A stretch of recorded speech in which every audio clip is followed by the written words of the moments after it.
So we have another Sandler rule we tend to talk about a lot, and it's if the competition is doing it, stop doing it right away.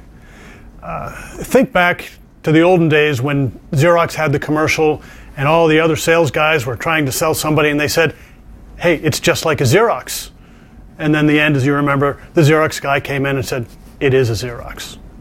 Right? So everybody is trying to be like everybody else. And our job is we really need to differentiate ourselves. So pretend this happened. The bad news is you, the IT guy, just lost your job. But the good news is you got to go across the street and you were hired by the competition. What are you going to be saying about the new company versus the old company? It's probably going to be about the same.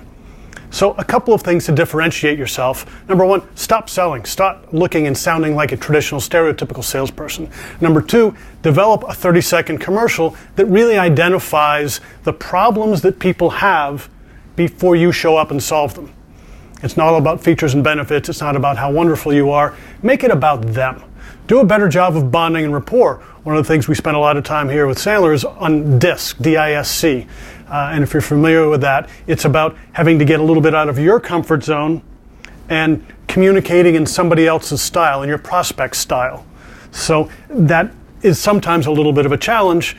Another thing that is particularly helpful is get better at asking questions. We talked earlier about the 70-30 rule and about, instead of showing up and throwing up, about asking good questions.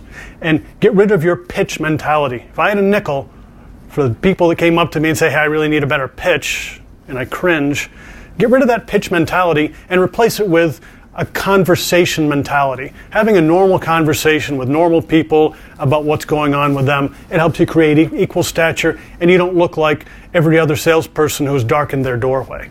So that's it for now. As my friend Ron says, make today a great day because that's your choice.